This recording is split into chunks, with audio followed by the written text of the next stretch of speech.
الحمد لله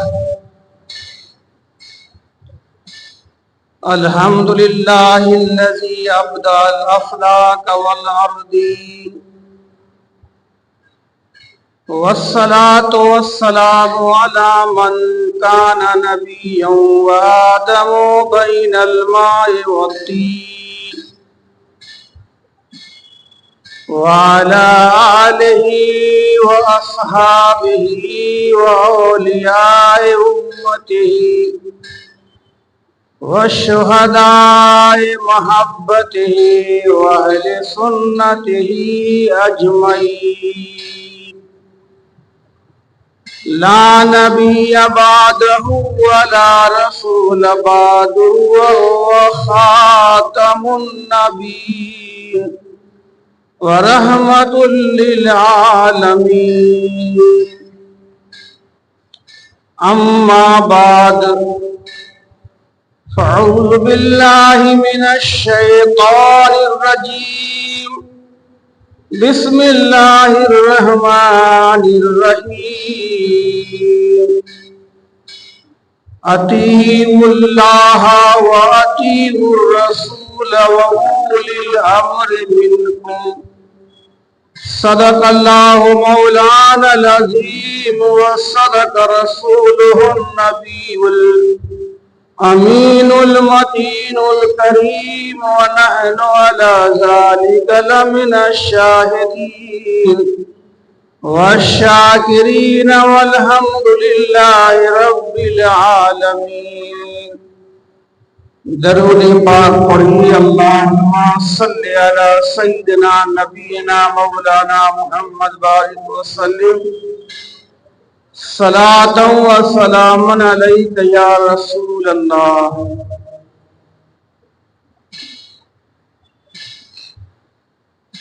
حضرات،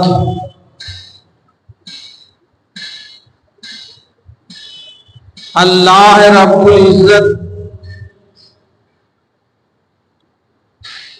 قرآن عظیم میں ارشاد فرماتا ہے،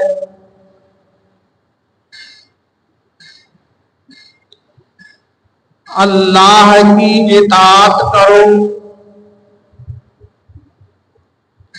رسول کی اطاعت کرو، اور اپنے میں سے اولو الامر یعنی بادشاہ اسلام کی اطاعت کرو۔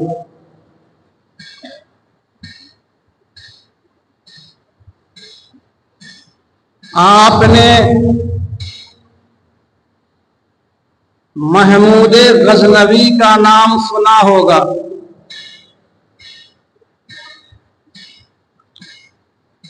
یہ محمود غزنوی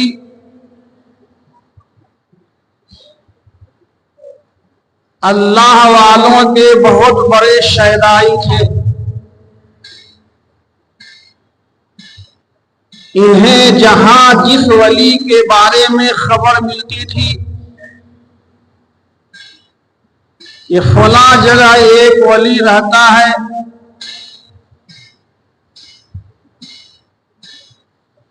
تو یہ دور و دراز کا سفر کر کے اس ولی سے ضرور ملاقات کرتے۔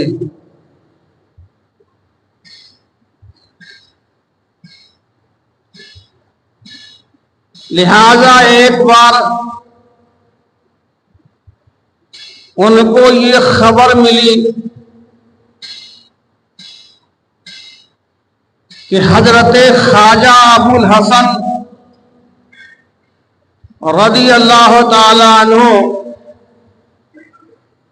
اپنے زمانے کے مشہور کتب ہیں،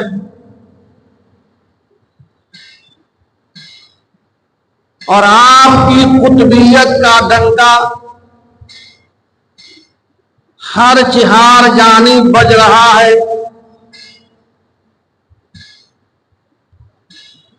کیونکہ خواجہ ابو الحسن رضی اللہ تعالی عنہ ان بزرگوں میں سے ہے جن کے پیدا ہونے سے بہت پہلے دوسرے بزرگ نے اس بزرگ کے پیدا ہونے کی خوشخبری دنیا والوں کو دیا تھا۔ آپ نے بارہا سنا ہے کہ غوث الاعظم پیران پیر دستگیر رضی اللہ تعالی عنہ کے پیدا ہونے سے بہت پہلے حضرت جنید بغدادی رضی اللہ تعالی عنہ اپنے مریدوں کے بیچ میں تشریف فرما تھے، تو اچانک آپ کا چہرہ متغیر ہو گیا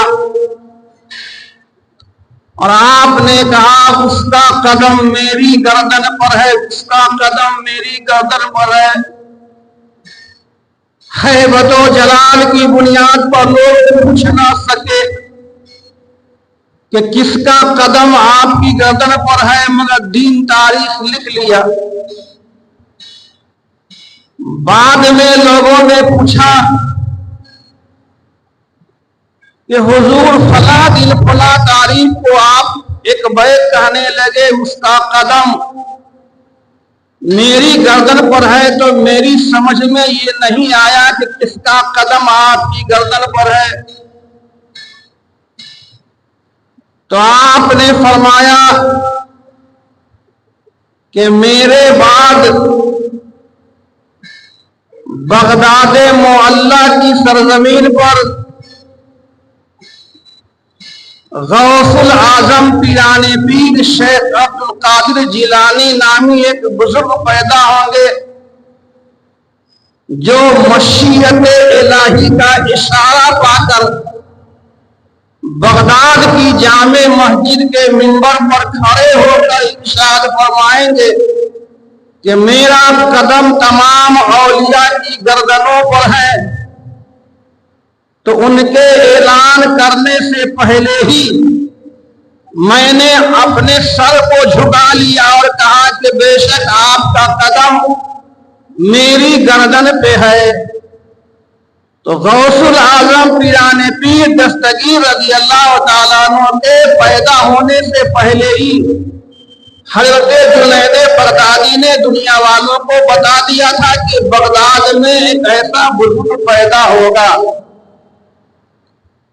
اس لیے کہ حضرت جنید بغدادی رضی اللہ تعالیٰ عنہ غوث پاک کے مشائخ میں سے ایک شیخ ہیں۔ شجرہ قادریہ میں آپ کا نام آتا ہے۔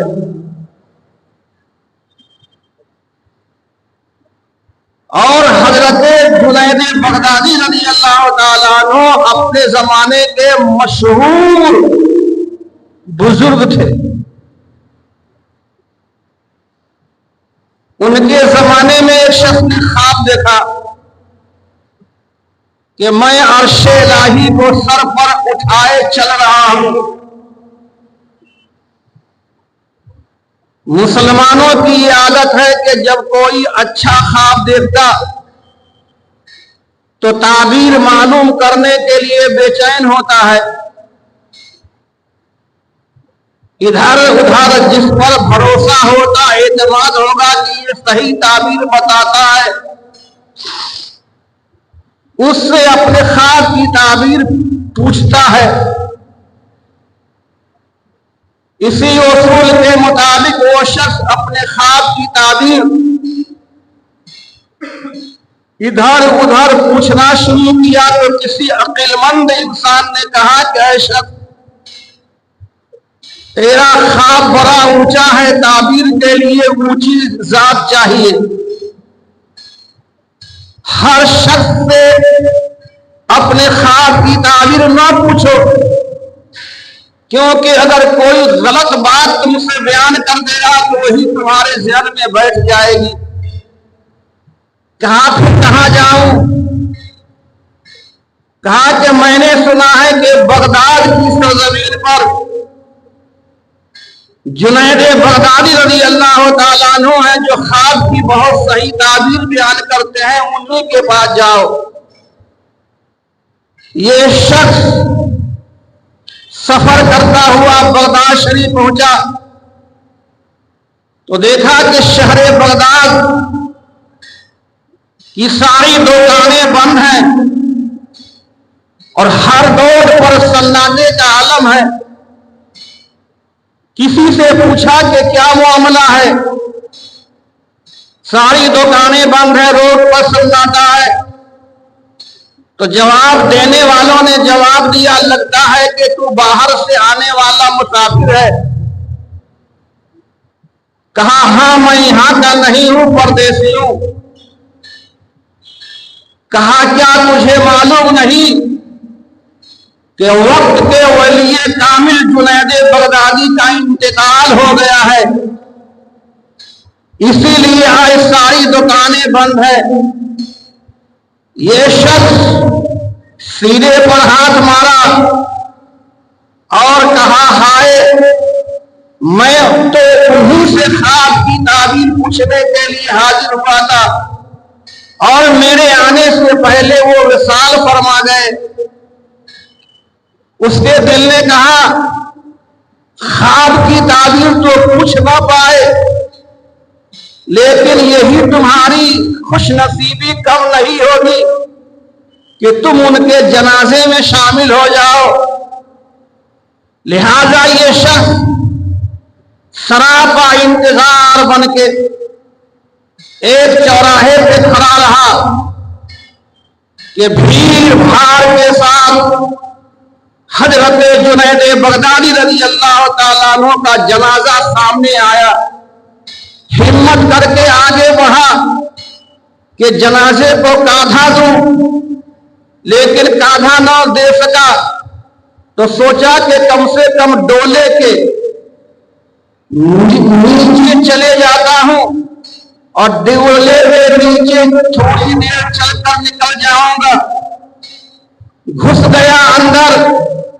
اس کے سر پر جنید بغدادی کا ڈولا ہے، یہ نیچے نیچے چل رہا ہے اور دل ہی دل میں بول رہا ہے کہ حضور آپ ہی سے تو خواب کی تعبیر معلوم کرنے کے لیے حاضر ہوا اور میرے آنے سے پہلے آپ وصال پڑ گئے، وصال فرما گئے.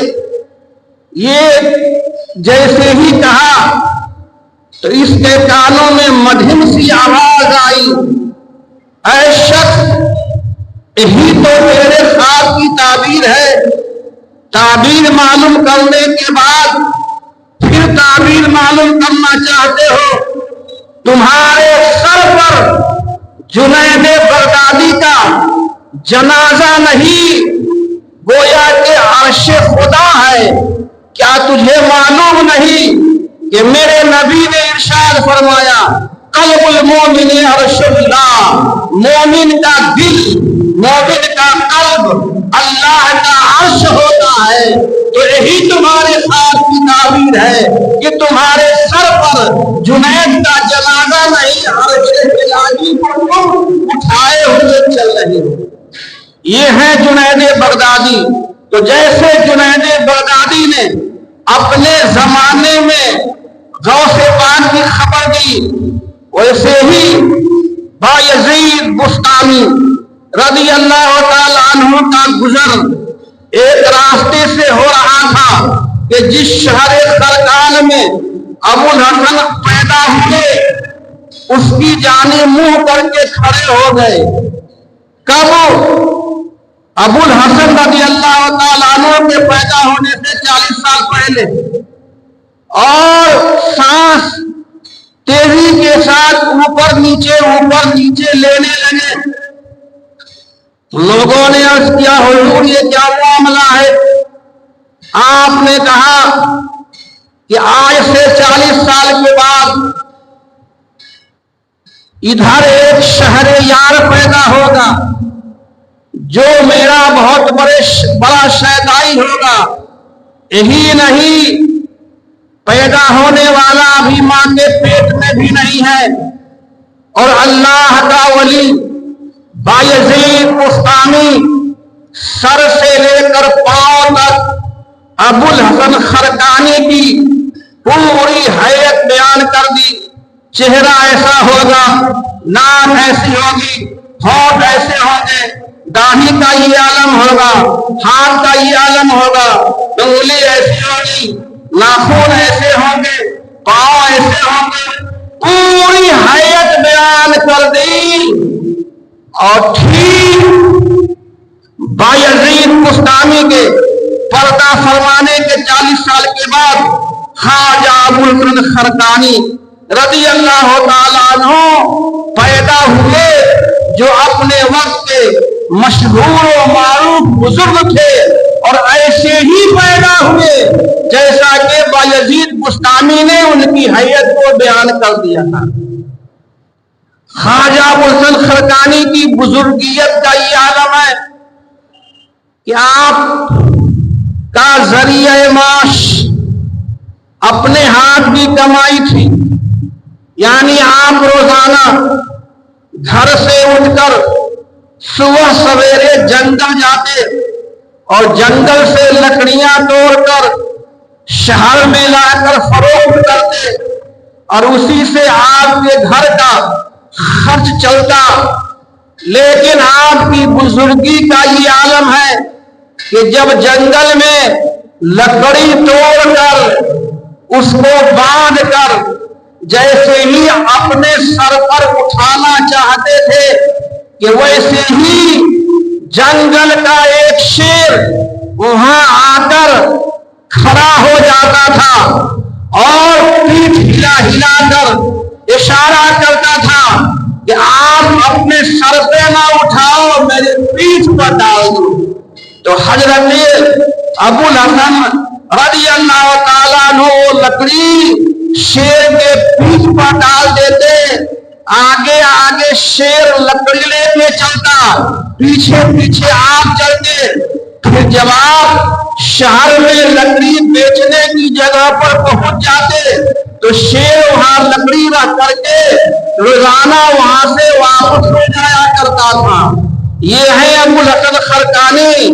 اللہ والوں کی یہ شان ہے کہ اللہ والوں کی حکومت جنگل کے شہنشاہ شیر پر بھی ہوتی ہے، اللہ والوں کی حکومت دریا پہ بھی ہوتی ہے، ہوا پہ بھی ہوتی ہے۔ جس چیز پر وہ چاہے اپنی حکومت کا سکہ جما لے۔ تو ابوالحسن خرقانی رضی اللہ تعالیٰ عنہ کی بزرگیت کا یہ عالم ہے کہ جنگل کا شیر آپ کی خدمت کے لیے جنگل میں تیار رہا کرتا تھا۔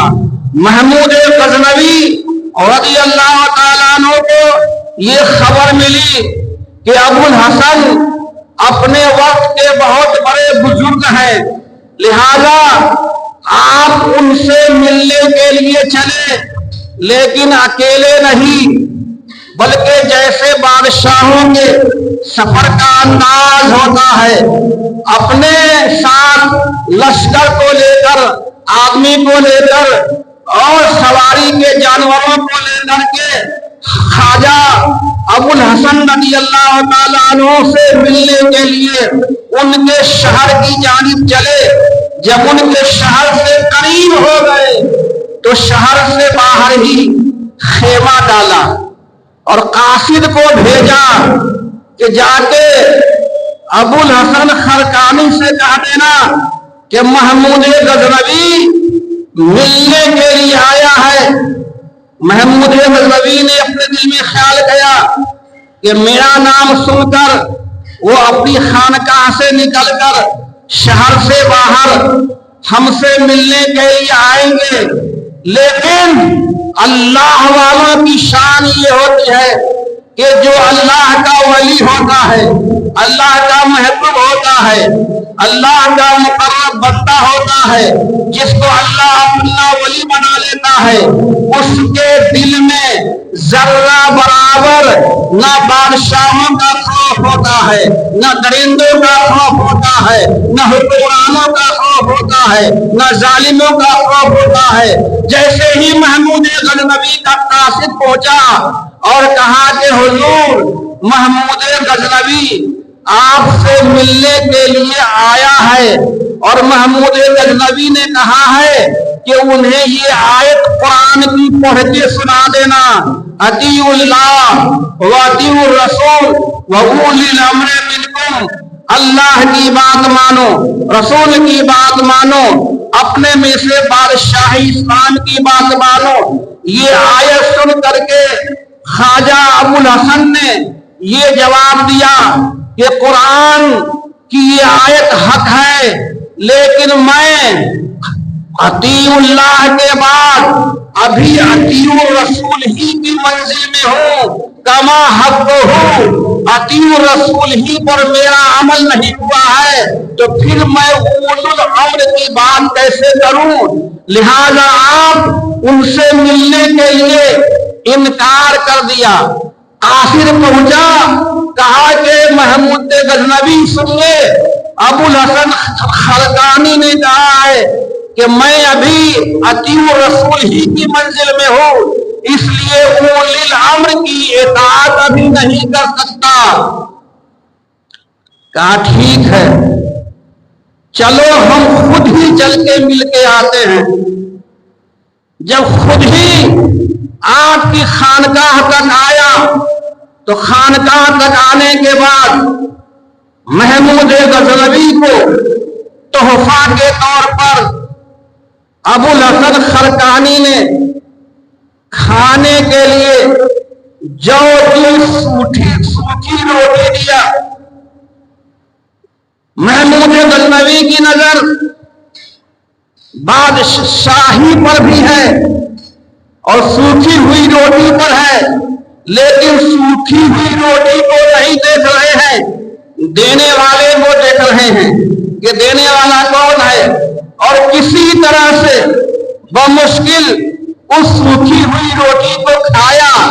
پھر اپنے پاس سے ایک اشرفی کی تھیلی نکال کر کے ابو الحسن خلقانی کو دیا تو آپ نے کہا جیسے بادشاہوں کے حلق میں سوکھی ہوئی روٹی نہیں اترتی ہے، ویسے ہی اللہ والوں کے حلق میں بادشاہوں کی اشرفیاں نہیں اترتی ہے۔ لہذا محمود غزنوی کے اشرفیوں کی تھیلی کو واپس کر دیا اور ساتھ میں کیا دیا؟